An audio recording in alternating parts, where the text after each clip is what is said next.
మకర రాశి వారికి ఈ వారం చాలా వరకు అనుకూలంగానే ఉంది. నూతన ఉద్యోగ ప్రయత్నం చేసే వారికి కలుసుబాటుతనంగా ఉంటుంది. అయితే ద్వితీయంలో రాహు ఉండడం వల్ల, రాహు బలంగా ఉండడం వల్ల కొన్ని అవకాశాలు చేద్దాకా వచ్చి చేజారిపోవడం, లేదా ఎవరో పెద్దవాళ్ళు చెప్పారు మనం ఆ మాట పట్టుకుని మనం వెళ్ళడం అనేది ఉంటుంది. ఏదైనా సరే మీ నిర్ణయం మీరు తీసుకోవాలి. 10 మంది సలహాలు ఇస్తూనే ఉంటారు, కానీ ఆ సలహాలు కొన్ని తప్పు అవ్వచ్చు, కొన్ని నిజం అవ్వచ్చు. కానీ ఆ సలహా మీరు తీసుకోవడం వల్ల, మీరు ఆచరించడం వల్ల నష్టపోయేది మీరే ఉంటుంది. ఎందుకంటే మకర రాశి బాగుంది, సప్తమంలో గురువు వచ్చారు, వివాహ సంబంధించిన విషయాలు అన్నీ బాగుంటాయి, ఉద్యోగ విషయాలు బాగుంటాయి, వ్యాపారపరంగా బాగుంటుంది. కానీ నిర్ణయం మటుకి మీరు తీసుకోవాలి. 10 మంది మీరు మీకేంటి నువ్వు బాగానే ఉన్నావు, నువ్వు ముందుకు వెళ్ళు, ఖర్చు పెట్టు, లేదా సంపాదించు, లేదంటే ఎవరికైనా పెట్టేసే అంటారు. మనం వాళ్ళు చెప్పిన ప్రకారం మనం వెళ్ళిపోతాం, కానీ నష్టపోయేవారు మీరే. ఇటువంటి విషయాల్లో మీకు మీరుగా జాగ్రత్త పడిపోతే ఏ ఉపయోగం లేదు. లాభస్థానం బాగుంది, లాభాధిపతి అయిన కుజుడు చతుర్థంలో బలంగా ఉన్నారు, స్వక్షేత్రంలో ఉన్నారు. రాశ్యాధిపతి ద్వితీయాధిపతి అయిన శని తృతీయంలో బలంగా ఉన్నారు.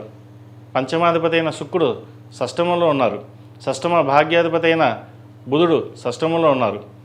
మంచి అవకాశాలు ఉన్నాయి, కానీ సద్వినియోగపరచుకోవడంలో మటుకి మనం ఏమి చేయలేమేమో, ఇలాగే ఉంటామేమో, మన మనసుకి ఇలాగే ఉంటుందేమో, కొన్ని అపనమ్మకాలు ఉంటాయి. ఏం చేయాలి అన్నీ తోచని పరిస్థితి. కానీ నిదానంగా ఉండి ఉద్యోగ ప్రయత్నాలు చక్కగా చేసుకుని ఉన్న ఉద్యోగంలో స్థిరత్వం కోసం పనిచేయండి. అంతే తప్ప వేరే చోట ఉద్యోగం వచ్చింది, ఇంతకంటే ఎక్కువ శాలరీ వస్తుంది అని చెప్పేసి పరిగెత్తడం వల్ల నష్టపోయేది మీరే ఉంటుంది.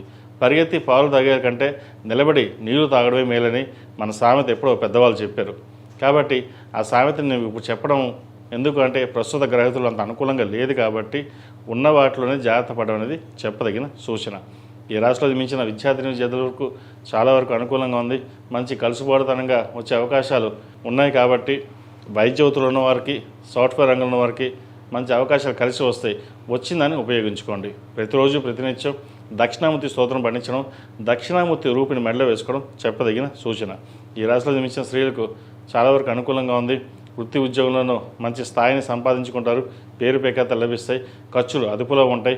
ఏదైనా ఒక పని తలబెట్టేటప్పుడు పెద్దల అనుగ్రహం తీసుకుని దైవానుగ్రహం వల్ల ముందుకు వెళ్ళండి, మంచి ఫలితం సంప్రాప్తిస్తుంది.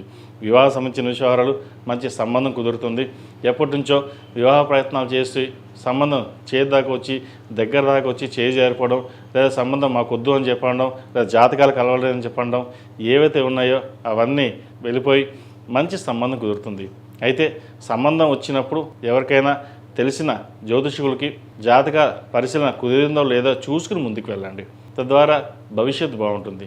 ఈ రాశివారు ప్రతిరోజు ప్రతినిత్యం అమ్మవారికి కుబేర కుంకుమతోటి కుంకుమార్చన చేయడం, పెళ్లి కాని వారు వివాహ ప్రయత్నాలు ఎవరైతే చేస్తున్నారో అమ్మాయిలు ఆరవల కుంకుమతోటి ప్రతినిత్యం అమ్మవారికి కుంకుమార్చన చేయించండి.